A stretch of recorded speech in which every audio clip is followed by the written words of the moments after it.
Bonjour mes chers élèves, j'espère que vous allez tous bien. Aujourd'hui, nous allons faire une leçon d'orthographe, le pluriel des noms composés, page 214. Rappelez-vous que nous avons déjà vu les noms composés.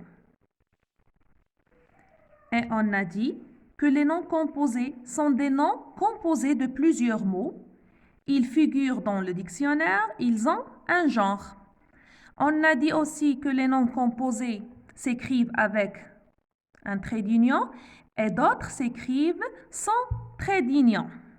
Alors aujourd'hui, nous allons essayer de découvrir les règles les plus fréquentes de l'accord des noms composés. Alors, suivez avec moi. Qu'a-t-il sur ces plateaux repas, sous les couvre-plats? Des choux-fleurs, des petits pois, des rouleaux de printemps. Alors, si je vous demande de relever les noms composés, vous allez bien sûr me dire qu'on a ces plateaux repas, les couvre-plats, des choux-fleurs, des petits pois, des rouleaux de printemps. Je vous ai déjà préparé le travail. Alors, ce sont des noms composés. Alors, vous allez me dire que ces plateaux repas est un nom composé. Composé de quoi? De deux noms. Plateau, c'est un nom mis au pluriel. Repas, c'est un nom invariable.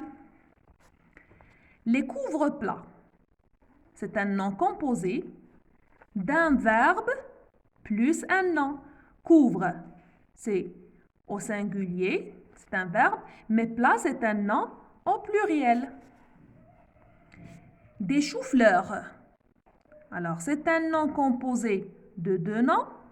Chou, c'est un nom au pluriel. Et fleur, c'est un nom aussi au pluriel. Des petits pois. C'est un nom composé de quoi? D'un adjectif plus un nom. Alors, petit est au pluriel. Pois, c'est un nom invariable. Des rouleaux de printemps. C'est comme chemin de fer. C'est un nom composé d'un nom et d'un complément de nom.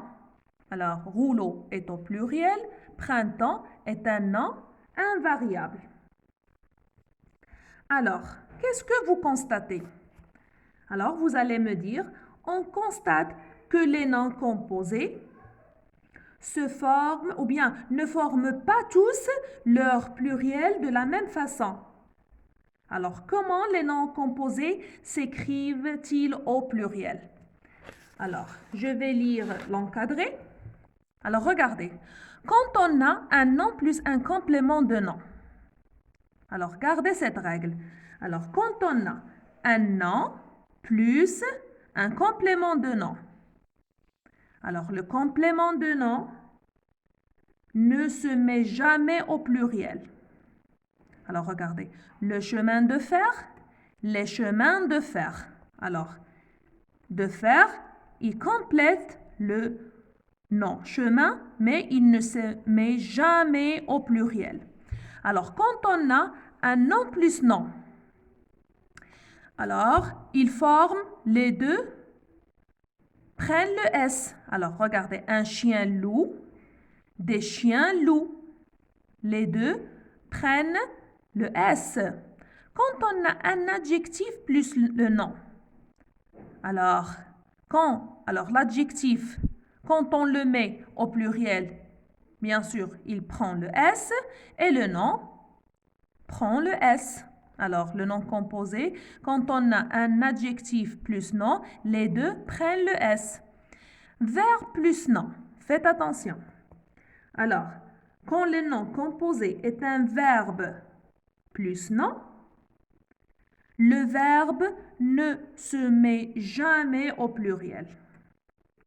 C'est là où vous devez faire attention. Un chauffe vibrant. Des chauffes vibrants. Alors chauffe,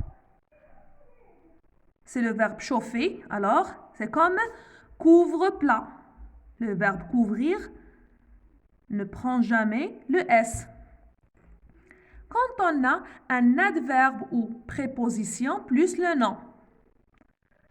Alors, les adverbes sont des mots invariables. Alors, quand un adverbe sert à former un nom composé, il reste invariable. Alors, un après-midi, des après-midi. Alors, maintenant, on a un exercice à faire. Tu as déjà étudié ces noms. Écris-les au singulier et au pluriel dans le tableau. Alors, un camion-citerne, c'est un nom composé. Il se compose de quoi? Camion, c'est un nom. Citerne, c'est un nom. Très bien. Alors, vous allez me dire que la règle dit que lorsque le nom composé est composé de deux noms, les deux prennent le S. Alors, nous allons dire des camions citernes. Alors, les deux prennent le S. Alors, le centre-ville. Le centre-ville. Alors, ce nom composé est composé de quoi? Alors, vous allez me dire centre, c'est un nom. Ville, c'est un nom. Alors, des centres-villes. Alors, les deux prennent le S. Le sous-sol, ici. Sous, c'est une préposition. Alors, elle est invariable, mais sol, c'est un nom. Alors, nous allons dire des sous-sols. Alors, ici, on a dit que les adverbes ou les prépositions sont invariables, mais le nom prend le S. Un point de vue. Alors, quand on a un nom plus un complément de nom, on a dit que le complément de nom ne prend jamais le S. Alors, des points de vue. Un essuie-main. Un essuie-main, on a verbe plus nom. Alors, des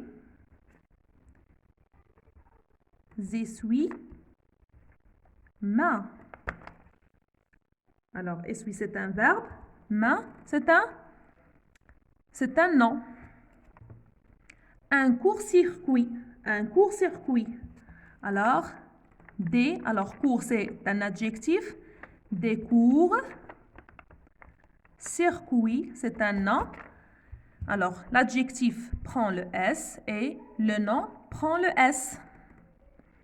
Aussi, un dessous de plat.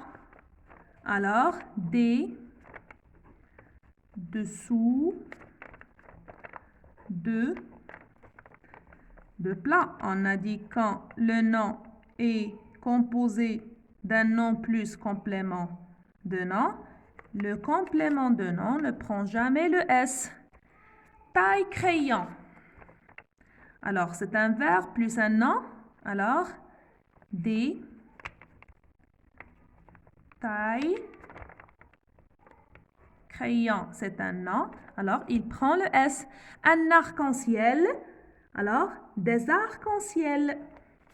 Le nom prend le S et le complément de nom ne prend jamais le S. Alors, des arcs en ciel. Un libre service. Un libre, c'est un adjectif. Service, c'est un nom. Alors, des libres services. Alors, gardez la règle, s'il vous plaît, et gardez bien que quand le nom composé est composé d'un verbe plus un nom, le verbe ne prend jamais le S. Quand on a les adverbes plus un nom, les adverbes restent, ou bien les prépositions restent invariables. Et pour le nom composé d'un nom plus complément de nom, le complément de nom ne prend jamais le S. Mais pour le nom plus nom et l'adjectif plus nom, alors les deux prennent le S. Alors essayez de faire le deuxième exercice chez vous.